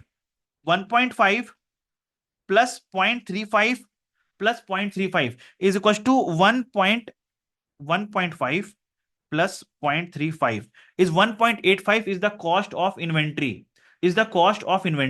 Now, the building remained unsold on 31st December 2005. Selling costs are expected to be 90,000. So now on 31st December 2005, since the inventory remains unsold, we have to value as per IAS2, that is lower of cost or NRV. So my cost is 1.85. What is my NRV? 1.75 minus 0.9. 1.75 minus 0.9.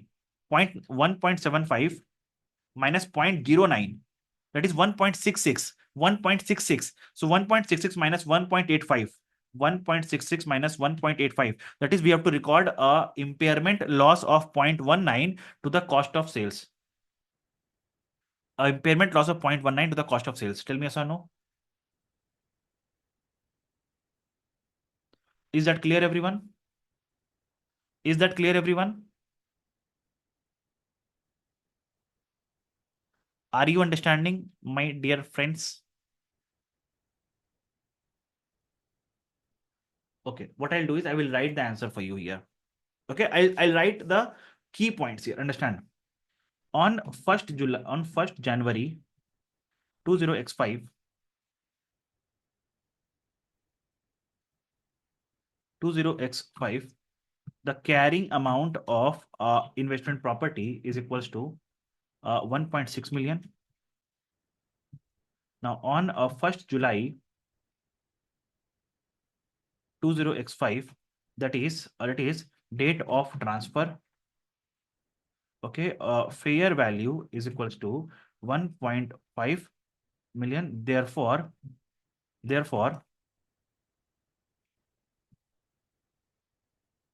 a fair value loss of 0.1 million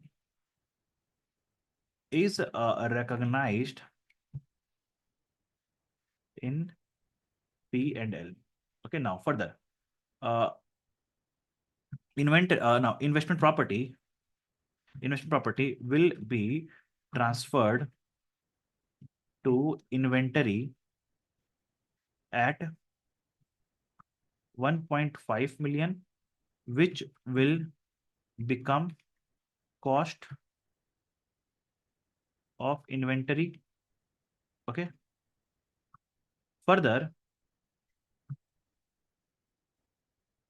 costs to remodel is 0.35 million, which will be added to cost of inventory,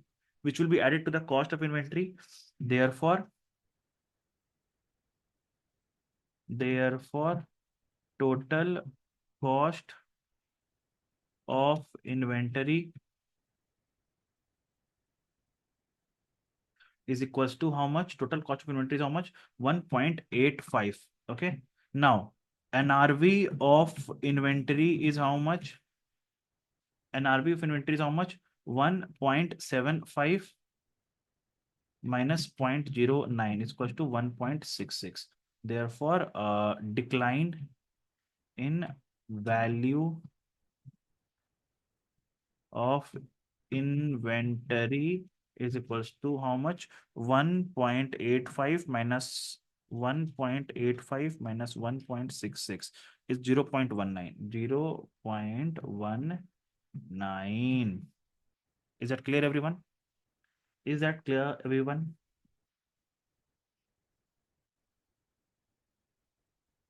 Okay. No, good. Now, third part. What is the accounting treatment of amount paid to social media influencer? So understand. Social media influencer. A social influencer is an individual with credibility in a particular industry and a large social following on social media. Okay, on 1st November 2005, Adrinto company engaged a social influencer to build awareness of its brand and to promote new apartment in two buildings, River Park and Moore Place, on social media platforms. So basically what happens, a social media influencer is appointed to, you can say, market the new properties which I'm making. Okay, new properties which I'm making. The new properties which I'm making are River Park and Moore Place. So let me write that: River Park and Moore Place. River Park and Moore Place on social media platforms. The construction of both these buildings will begin on 1st October 2005 and is expected to be completed on 31st January 2006. Okay. Now, Adrinto intended to lease 80 apartments in River Park, lease 80 apartment, and Moore Place how much? So, Moore Place sell 60 apartments. Moore Places sell 60 apartments. Sell 60 apartments. Now, in the ordinary course of business, the contract with the social media influencer had a term of 3 months, and the Adrinto agreed to pay them how much? An initial fixed fee of 180,000. An initial fixed fee of 180,000. Okay. Now 500 for each River Park. So now understand, for River Park we are paying how much? 500 per contract. And how many contract? 80 contract. How many contract? 80 contract as a result. Okay. Now not understand, 500 for each River Park. So we are paying $500 for each River Park contract, and for each Moore Place how much we are paying? 1200 for each deposit received on Moore Place. Okay. Further, variable fees will be paid at the end of social influencers contract. Okay. Now at 31st December 2005, Adrinto signed contracts to rent all the River Park apartments. It could identify that 75% of these were result of social media influencer. Now, so how many we sold? 80 we sold, but 75% came from 75% came from social media influencer. So what is the amount that we pay for this one? So 80 ka 75% ka 500. Now it is 30,000. 30,000 that we pay here. Okay. Now it had also taken customer deposits on all the Moore Place apartments and could identify that 50% of these sales were a result of social media influencers. Now, how much it was? 60. So into 60 ka 50%. 50%. So how much it is? So 1200 ka 60 ka 50% is 1200 into 60 into 0.5 is 36,000. Okay. Now, and also we pay a fixed fee of how much? 180,000. So this is what we are paying to the social media influencer. Now comes the question, what is the treatment that they have given? Adrinto has recognized a selling asset in the financial position and measured at 246. How come 246? 180 plus 30 plus 36 is 246. Being the full amount payable to social media influencer, it intends to amortize this over 30-year useful life of the property. Okay, so now what is the treatment applied? What is the treatment applied? Treatment applied is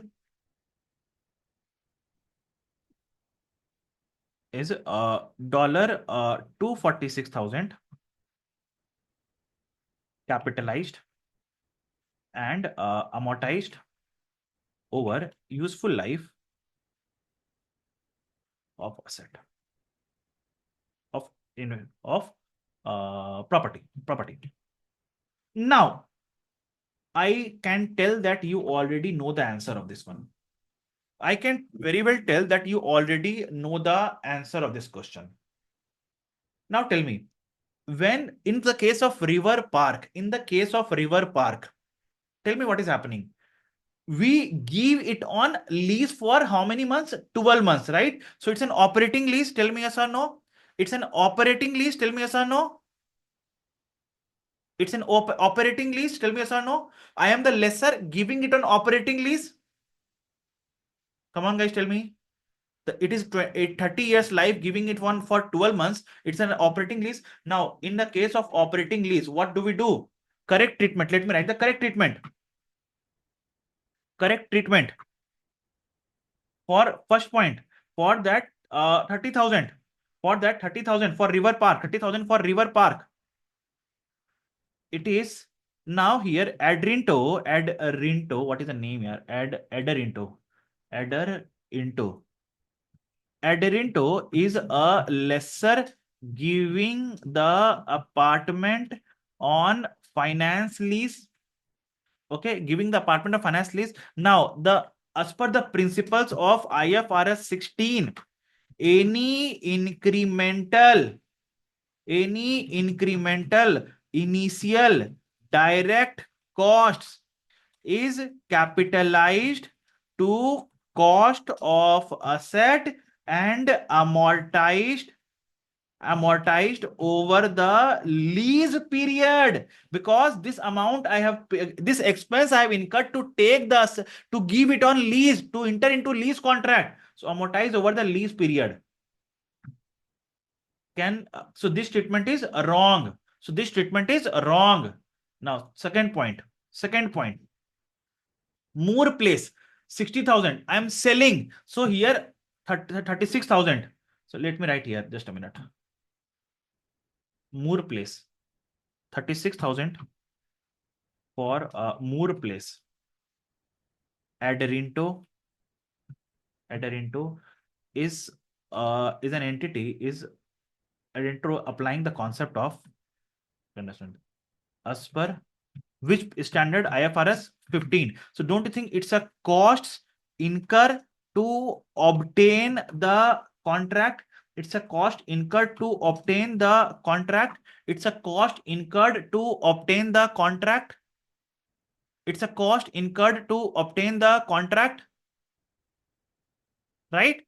Now, so it's a cost incurred to obtain the contract is recognized as an asset and amortized over the contract period. Amortize what the contract period. What is the contract period? Tell me. What is the contract period? So began construction on 1st October. It will end on 31st January 2006. So for how many? What is the amount? What is the amount? How many months? October, November, December, January, February, March. 6 months. 6 months. So we'll amortize it accordingly. We'll amortize it accordingly. Right? Tell me yes or no. Right? Now the third part is a fixed fee. The third part is the fixed fee.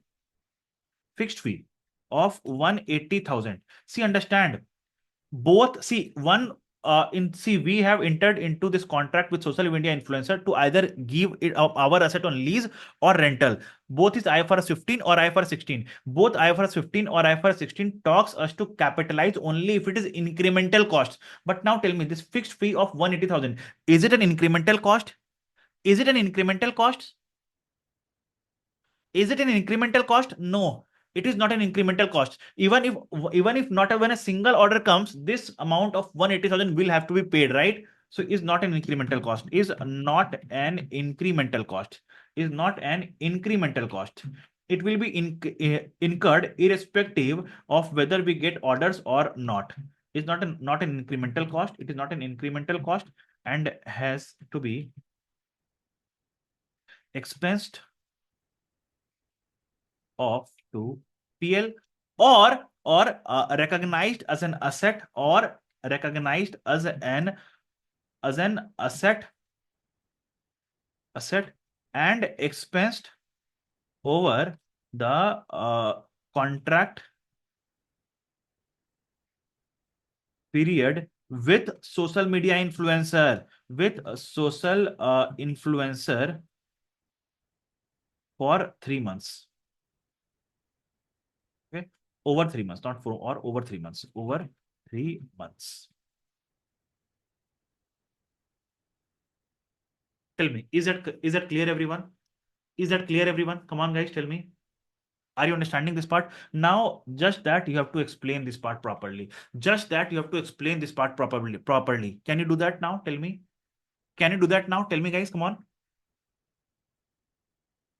Will you be able to do it, my dear friends? Tell me, please. Wonderful. So this completes my question number 3. Now, moving on to question number 4, the last question. Last question. So now what does the question say? Kasim company operates a multinational chain of coffee houses. It prepares financial statements in accordance with IFRS accounting standards. It has a financial year end of 31st December 2005. The following exhibits are available: pension plan, coffee beans. Okay. Now, what is the requirement? Let me copy paste the requirement first of all. Copy. What processor? Paste. Let me format it a little bit.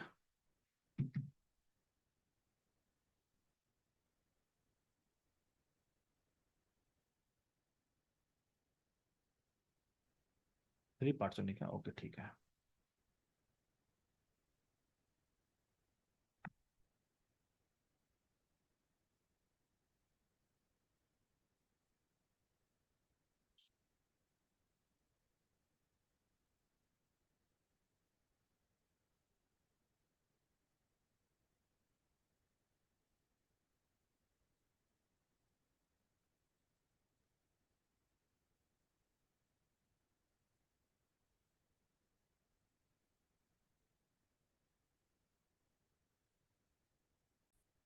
Now, so using the exhibit 1, we will answer the question number 1. So reading the question using exhibit 1 and in accordance with IS 19 employee benefits, explain how Kasim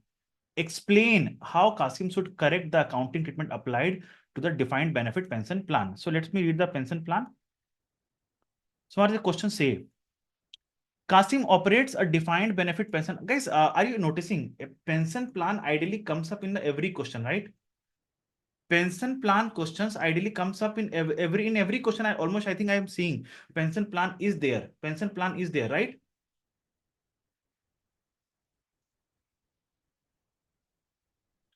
Now, so Kasim operates a defined benefit pension plan for employees. Kasim's accountant has calculated the net pension surplus to be 5.5 million. Now, what is the meaning of it? Net pension surplus means what? Net pension surplus means what? So it means carrying amount of net plan assets. So it's a net asset position. Net asset position, net plan assets is equals to how much? 5.5 million. Okay, now, and included this in the draft SOFP. This was calculated by adjusting the pension surplus on 2015 beginning of the year for benefits paid out, the current service cost, the contribution, and the net interest on surplus. Okay, now, Kasim's actuarial advisors have provided the following information to the Kasim's accountant. The fair value of the pension assets at 31st December was 19.1. So now it says, so this is the at year end. This is the carrying amount. But now what is the fair value? What is the fair value of net plan assets? What is the fair value of net plan assets at year end? What is the at year end? It is equals to, so you see here, the fair value of pension assets is 19.1 minus what is the fair value of pension liability? 15.9. So what is the net asset? What is the net assets? 19.1 minus 15.9, that comes to 3.2. So this is the fair value of the net plan assets, 3.2. Now, at the reporting date, pension benefits were increased, and this gave rise to a past service cost of 1.2. Oh, we have not recognized a past service cost. So it says in additional information, it's an additional information, and we have to recognize past service cost. So now tell me, past service cost will reduce my carrying amount of net plan assets, or will it increase? It will increase or decrease? Tell me. So past service cost increases my obligation. My obligation will decrease the net asset by how much? 1.2. So right here, minus 1.2. Past service cost. Past service cost. Past service cost, okay, which gets recognized where? P&L, which gets recognized where? P&L. So what is my carrying amount of net plan assets? It is 5.5 minus 1.2. It is equals to 5.5 minus 1.2, it is equals to 4.3. So your carrying amount of net surplus is 4.3, and your fair value of surplus is this much. So what is the actuarial gain or loss? So it's an actuarial loss situation, actuarial loss, or you can also say it as remeasurement loss. Remeasurement loss. How much? Tell me. 4.3 minus 3.2. 4.3 minus 3.2 is equals to how much? Tell me. Minus 3.2 is how much? 1.1, and which will get recognized in other comprehensive income. Okay, now further it goes on to state that no refunds are available in respect to surplus. However, the present value of the reductions is 2.6 million. Okay, so now what you have to compare is fair value of surplus is how much? Fair value of net assets is how much? 3.2. And what is the fair value of reductions? Fair value of reductions, it is equals to how much? 2.6. So it gives rise to a ceiling adjustment of how much? 0.6. Right? I discussed this concept in the today's morning revision session itself, right? I want to show that to you. Just give me a minute. Okay, now see here. So what happens at year end? What we have to do is we have to compare whatever is the carrying amount of net assets. In our case, the carrying amount of net assets was 4.3. And whatever is the fair value of net assets, in our example, it was 3.2. So this difference goes to, see, understand, whether it is a gain or loss. It can be a gain position, it can be a loss position. Irrespective of that, the whatever it is, if it is a gain, if it is a loss, either of it, okay, it will go to OCI as actuarial gain or loss. So in this case, it is a loss. In this case, it is an actuarial loss of 1.1. It will go to other comprehensive income. Now, after this, what we have to do is we have to compare fair value of net assets, which in our case is 3.2, and fair value of refunds or reductions. Reduction means, see, either I get a refund or future contributions will reduce. So it is called as fair value of refunds or reduction in the future contributions. It is equals to 2.6. And what I told, if fair value of refund or reductions is less than the fair value of net asset, then difference is called as ceiling adjustment, which will go to OCI. So it here 0.6. Now let's suppose this figure would have been 3.6. Will I record any ceiling adjustment? In that case, will I record any ceiling adjustment? In that case, will I record any ceiling adjustment? In that case, will I record any ceiling adjustment? Tell me. No, I will not. No. So when the fair value of refund is less than the fair value of net assets, listen to me very carefully. When the fair value of net assets is less than the fair value of refunds, okay, fair value of refunds is less than the fair value of net assets, then we record the ceiling adjustment, and the ceiling adjustment is recognized in other comprehensive income. Is that clear? Is that clear?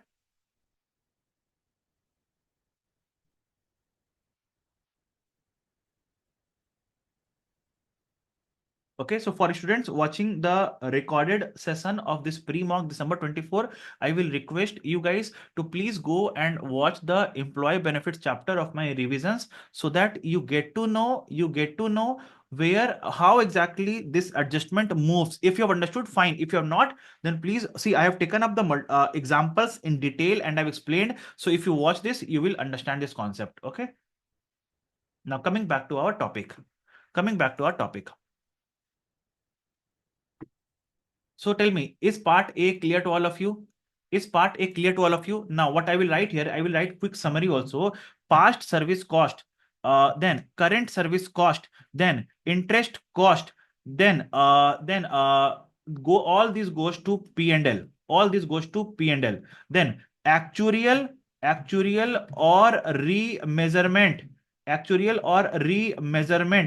gain or loss, and ceiling adjustment goes to other comprehensive income.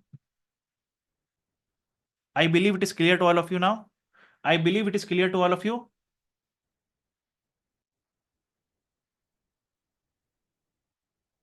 Now, so this is the first part.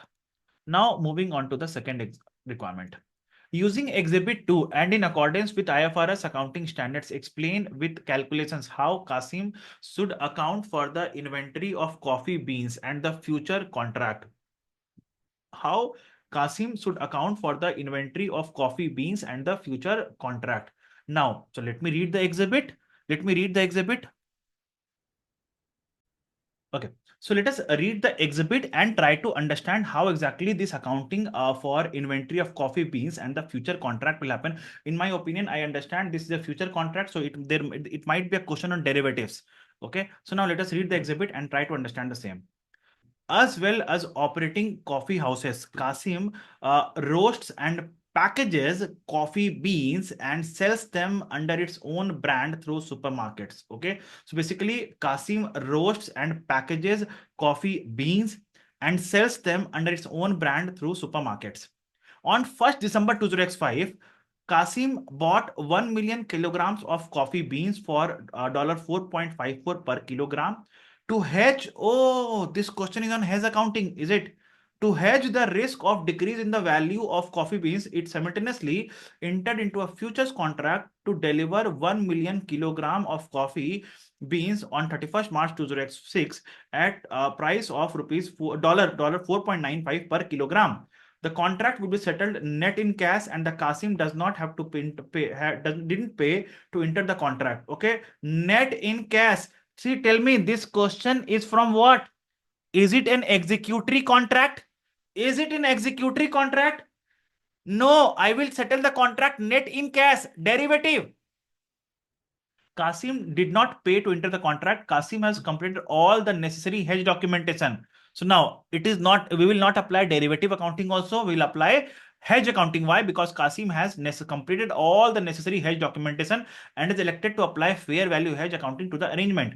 On 31st December 2005, Kasim sold all, still holds all of the coffee beans purchased on 31st December 2005. On this date, the market price of coffee beans was 4.9, and the price available for the future contract to deliver coffee beans on 31st March 2006 was 5.17 per kilogram. Now let me explain this question. So what I'll do is I will write here, I will three dates. So I will write here dates and the accounting treatment right here. See how I'm writing the answer. Date, accounting treatment. Tell me, is it concluded that I have to apply hedge accounting, or there is some confusion around that? Is it concluded that I have to apply hedge accounting, or is there any confusion around that? It is concluded that I have to apply hedge accounting only. Now tell me, on 1st December 2005, I bought 1 million kilogram of coffee beans for 4.54. So on 1st December 2005, when I bought the inventory, so I will record a journal entry as purchase account debit to trade payables, which will increase my inventory. So on first, I will record inventory. Of dollar 4.54 million. Is that clear, everyone? I will recognize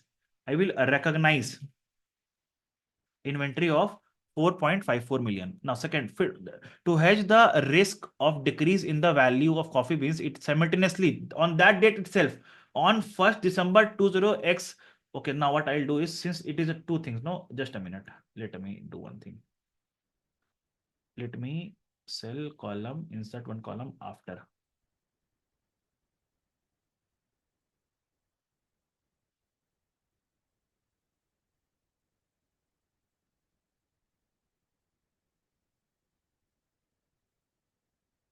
Accounting treatment of hedged item, that is inventory, and accounting treatment of hedge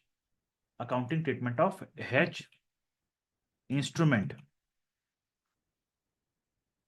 accounting treatment of hedge instrument, that is futures contract. Now tell me, so what happens? First of all, million. Second point is I have entered into a contract to this one, what we say it as futures contract, right? I have entered into a contract. So what I have done is on this date, I have entered into a contract. To deliver dollar, how much? Dollar okay, 1 million kilogram, 1 million kg of inventory at dollar 4.95 per kg. Okay, now tell me, will I do any accounting on this date? This is the contract date. So on contract date, will I pass any journal entry? Tell me. On contract date, will I pass any journal entry? In hedge instrument, will I pass any journal entry? Tell me. No. Why? Because I didn't pay or receive anything. So no entry. No accounting treatment.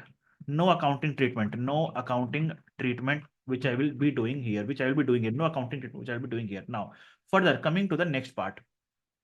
The contract will settle net in cash. Okay, fine. ठीक है. No issues. On 31st December 2005. Now tell me, when will this contract be settled? Can you please tell me? When will this contract be settled? 31st March 2006. Settlement on 31 March 2006.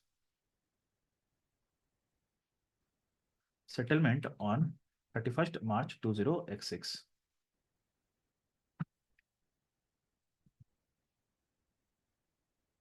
Okay, now coming to the next date. Now I am standing here on the reporting date 31st December 20x5. 31st December 20x5. Now tell me, will I pass any entry in hedged item? Will I pass any entry? So it says that Kasim still holds the coffee beans purchased on for 31st December. On this date, the market price of the coffee beans was 4.90. So what I told in this date, I was discussing when I was discussing the hedge accounting, I told clearly, right? So in the case of fair value hedge, we transfer the gain or loss in the hedge item and the hedge instrument both to P and L, right? Right? So we transfer the gain or loss in the hedge item and the hedge instrument both to P&L. So now what happens? The carrying amount of inventory is how much? 4.54. Okay. Now what is the fair value of inventory? What is the fair value of inventory? The fair value of inventory is 4.90. 4.90. So what is the fair value gain on inventory? What is the fair value gain? Can you please tell me? 0.36, which will go to P and L, which will go to P and L. Now, what happens on the hedge instrument? See here, on in hedge instrument, what will happen? On this date, the market price is 4.9. So here, what I will see is I have a contract to sell. I have a contract. I have entered into a contract. I entered into a contract. Okay. So to sell on 31st December. So 31st March 20x6. 20x6 contract price was how much? What was the contract sale price? What was the contract sale price? So as per the contract, I will sell at 4.95. Now, what is the on 31st December 2005? What is the 31st March? Sorry, what is what on standing as on 31st December 2005? What is the price for sale on 31st December March 2006? What is the sale price? Okay, what is the 31st March X6 sale price? If I would have entered into a contract as on 31st December 2005 to sell on 31st March 2006, that is called as 3 months forward price, it would have been 5.17. So understand, it is written now the price available in the futures market to deliver coffee beans on this date was 5.17. 5.17. Okay. So now what is your gain or loss? Tell me, what is your gain or loss? What is your gain or loss? What is your gain or loss? Come on, guys, tell me. So you entered into a contract to sell at 4.95. So you are contractually bound to sell at 4.95. But now the price has increased to 5.17. Oh, I should not have entered into this contract. So that's a loss for me. What is the loss? Loss is 5.17 minus 4.95. 4.95, which is equals to how much? 4.17 minus 5.17 minus 4.95 is equals to 0.22. 0.22, which will also get in recognized P and L, which will also get recognized in P and L. So now tell me, so what happens in P and L? See, in P and L, what happens? So in P and L, you recognize a net gain of how much? 0.36 का gain minus 0.22 का loss is equals to how much? 0.14,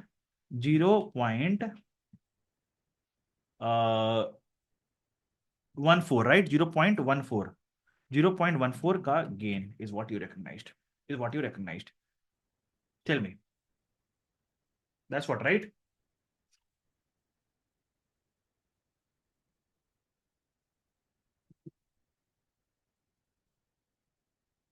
In P&L. So this is what is the accounting treatment. Now tell me, can you explain this accounting treatment in your words? So 1 mark, 2 mark, 3 mark, 4 marks, okay, 5 marks, 6 marks, and to explain further points, you will get 2 more marks. So you can score 8 marks. Tell me, can you do that? Can you do that? Right? So this is also done now. Close it off. Third part. Using the exhibit 1 and 2, okay, and with reference to the conceptual framework for the financial reporting, discuss whether the following provide useful information to the Kasim investors. the recognition of the defined benefit pension surplus as an asset. So now the question asking you, when if we are recognizing the defined benefit pension surplus as an asset, does this give useful information to the investors? Does this give useful information to the investors? So answer is yes, but they understand. Don't you think if I am recognizing a net asset in my SOFP, the investors will think, okay, from this net asset I will get future economic benefits. But are we getting any future economic benefits? No, it will help me in the reduction. See, this plan asset, this net plan asset, is it actually an asset? No. Is it actually an asset? No. So basically, this is an investment done to settle an obligation. This is an investment done to settle an obligation. This is not an investment. Is it that we have plans to earn from the investment of this? Tell me, do we want to earn from the investment income of the plan assets? No, no, no. So there is a lack of understandability because the nature of this plan asset is something quite different. The nature of this plan asset is something quite very different. Okay, so definitely there will be a lack of understandability from the point of view of investors, from the point of view of investors, if they are not aware of the standards, accounting standards. So there will be a lack of understandability. There will be a lack of understandability. Now, so second thing comes is Kasim's choice to apply hedge accounting to the future contract and the coffee beans. Will that include, you can say, will that provide useful information to Kasim's investors? Yes, to some extent. But understand, as we know that the hedge accounting is complex. Hedge accounting is complex. So investors need to understand that applying hedge accounting gives a better information to the investors. Why? Because we are actually recognizing the net gain. We are actually recognizing the net gain on the inventory on the from the business.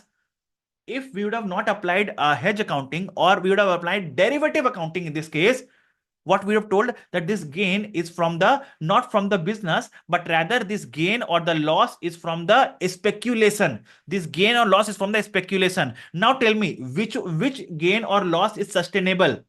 Business gain or loss is sustainable, or speculation gain or loss is sustainable? Tell me, which gain or loss is sustainable? The business gain or loss is sustainable, right? So definitely it will give you a better picture. But the only challenge here is these accounting are not simple. These accounting treatment, whether it be defined benefit pension surplus or it be hedge accounting, they are not simple calculations. They are complex.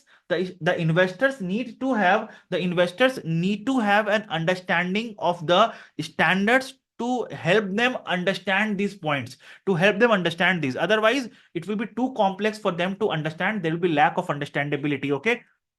So basically, I can say here, to fulfill the requirements of the standards, we have to compromise on the understandability of the investors. This is what we have to write. So now you can see the exhibits and write few points from the exhibits and give your logic and the justification here. And this is what you have to write. Tell me, is that clear to everyone? Is that clear to everyone here? Is it clear, guys? Okay, wonderful. So this completes my discussion on pre-mock December 24 paper. Okay, I hope this would have helped you. That's all for today. Thank you, guys. Bye.